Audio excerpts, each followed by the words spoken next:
That's bad too. Hey, I love you. No, mama first. So, ganito po kasi yun, ngokngik. O, yan yung pangalan niya, guys, ngokngik. I think yun yung pangalan niya. But anyway, so ganito po yan. Dahil po, kung mapangasawa mo po yung may edad na, masarap kasi magmahal yung may mga edad na. Hindi po lahat ng Pinay nakapangasawa na mga may edad na. Okay, wag tayong magpataka-taka talaga gyawit, no? At isa pa, kung meron kang nakitang mag-asawa na matanda na yung lalaki at may kaedad-edad na rin yung babae, ibig sabihin yan, matagal na po yan silang mag-asawa. Kasi kapag tumagal ang panahon, magtagal din yung edad mo, magkatiguang jud kag ahat.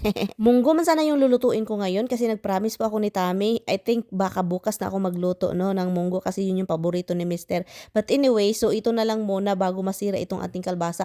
Mabilis kasi masira yung kalbasa, guys. Kaya yun niluto ko na agad. 2 days na kasi ito dito eh.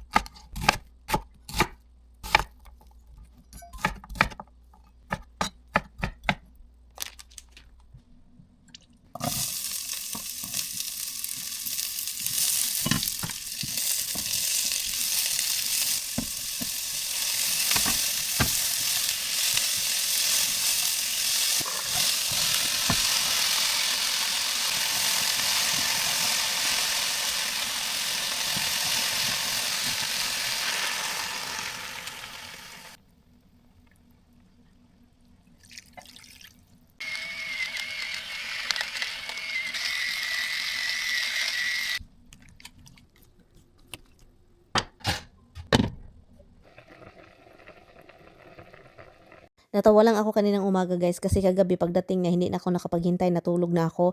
And then pag open daw niya sa refrigerator, meron daw ganyan, akala niya munggo. So na excited daw siya, guys, kasi meron akong rice diyan sa refrigerator and then meron daw munggo. Pag tingin daw niya, guys, hindi man daw munggo at hindi niya alam kung ano mga nilalagay ko. So hindi na lang daw siya kumain, kawawa namang mister. Sabi ko na nga sa inyo, munggo talaga yung paborito niya, guys, no? Sabi ko sa kanya, babawi na lang ako the next day kasi baka yun yung pabaon ko sa kanya kasi mga ilang days daw siya hindi magbaon kasi alam niyo na kapag hindi siya magbaon na ibang lugar yung pupuntahan niya at ayaw niya magkain-kain, guys, kasi hindi niya kilala yung mga tao at hindi niya alam yung lugar, so magbili-bili na lang daw doon siya sa city. Bakit kaya ganito yung mga mindset ng ibang mga Pilipino kapag yung isang Pinay nakapangasawa ng AFAM, no? Maid ka sa bahay. O, di ba? Ganyan naman talaga tayong lahat, no? Maid tayo, guys, ng ating mga asawa. Except kung milyonaryo ka talagang totoong milyon ka, no? At may maid ka 24 hours, o, di ba? Ikaw na yung talagang milyonaryo. Pero kung wala kang milyon-milyon, guys, and then nandyan ka sa naglaba ka ng brief ng asawa mo, edi, maid ka din. Wag na tayo. Hindi lang ako. Lahat naman tayo naging maid, oy. Wag na kayong magpakaaron ingnon pa dyan. Ikain na lang ninyo ng sardinas with mga gulay-gulay. Masarap pa yun. Mawala pa yung mindset ninyo na toxic. Charoting. Ang dami pong nagtatanong kung bakit nagtatrabaho pa si Mister at bakit hindi nag-retire, guys. Hindi po yan siya pwedeng mag-retire kundi wala kaming makain. Charot. Anyway, so yun siya, guys. Hinalik-halikan ko lang siya dito kasi ay, walang tulog, guys. Mamaya pa daw siya alis pa tong trabaho. So, ngayon si Inday Mirian is magkape lang ako kasi hindi ko na siya gisingin. Nagising yan kanina, nanghingi ng kape. No, yung kape, hindi na. Ginaw na, guys. Hindi na inom. Bumalik siya matulog. So, pinabayaan ko na lang siya kasi ganyan naman talaga yan siya kapag late siya papuntang trabaho. Matulog yan siya ng matulog. Anyway, so ayaw talaga mag-stop ni Tami, guys. Sa mga nagtatanong dyan, ayaw mag-stop ni Tami. Pero darating man yung panahon, guys, no? Hindi naman habang buhay yan magtrabaho kasi alam na natin yan. Oh, may edad na yung asawa natin. So, kailangan niya mag-stop. Pero for this time, for now, wala pa siyang, hindi pa siya nag-stop kasi kaya pa man daw niya. And then, workaholic din yan, guys. At na-notice niyo ba kung andito yan siya sa bahay, guys, tulog siya ng tulog, parang wala lang din ginagawa. Nag-checks in the mirror andito sa aking didi, guys. Diba? Sabi ko sa inyo, meron tayong bukol sa didi, guys. Dalawa yun, guys, ang bukol natin, guys. Nawala na, guys, after nag-take ako ng yung tinitake ko na ang daming nagagalit. And also, no, I have faith na ayuhon ko sa Ginoo. So, yun siya. At yun, nagising na si Mister at tapos na siya sa lahat at aalis na. Love you. Love you too. Oh my baby. Have a good day. Stay warm. You don't even eat anything. Oh, Bye, kids. sorry, love. Oh, look. At sa mga nagsasabi na ang tanda-tanda na ni Mister, ni Tami, trabaho pa rin ang trabaho. Pero guys, dito kasi sa Amerika, hindi katulad sa Pilipinas, guys. Meron ka bang nakikita sa Pilipinas na may mga edad na nag-apply at saka tinatanggap yung mga magaganda yung swelduhan?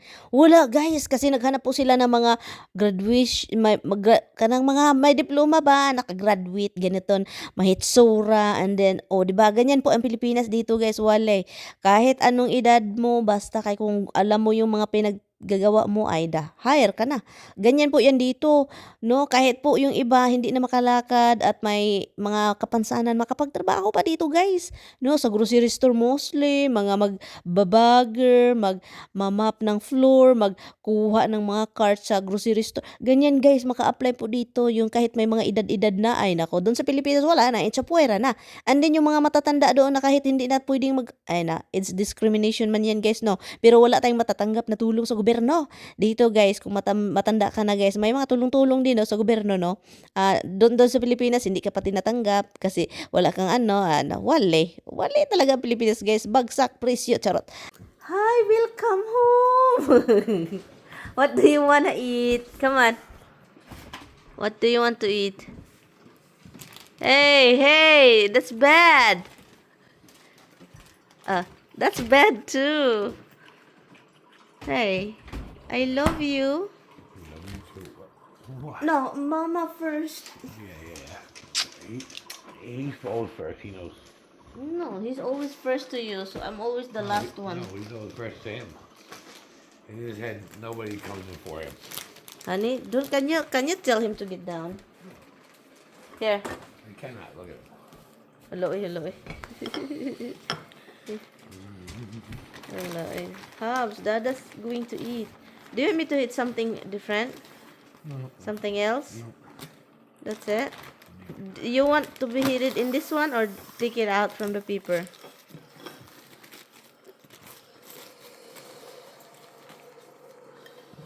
How long?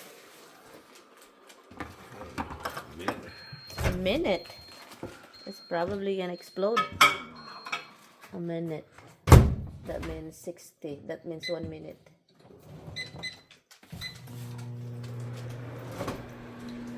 Turkey. This is what they're waiting, the dog. the dog's waiting. Turkey just for you. The dog is waiting for the honey. I told him, Dada will get home, you get some nice treat. Honey, can you put him down, honey? Gonna ruin your thing. That's why I just washed that thing. As soon as I sit down to the turkey, so he can sit there and stare. Get down, bug. Leave him alone. Leave him. Look. He does it as soon as it's the same routine. Same routine. And he sits there waiting. Waiting, guys. This is their thing. When Dada get home, it's just the three of them. What? What? Do you miss this excited, hon? So how was your work? It's fine, busy. You don't eat nothing today, so what did you get? Yeah, I got a sandwich from 7-Eleven. 7-Eleven sandwich? 7-Eleven? You don't like 7-Eleven. But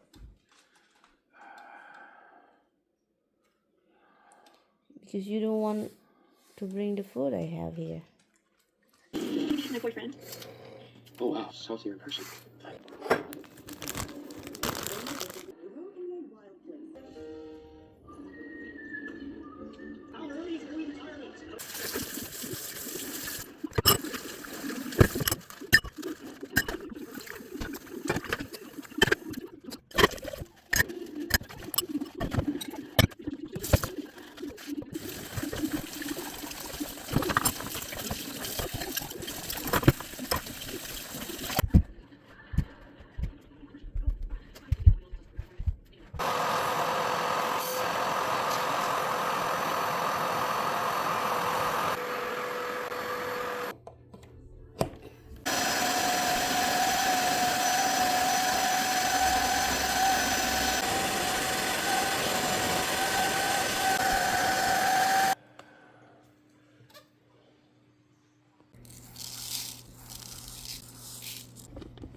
So, i-close natin itong ating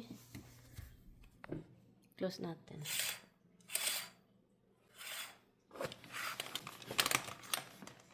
Okay, like that.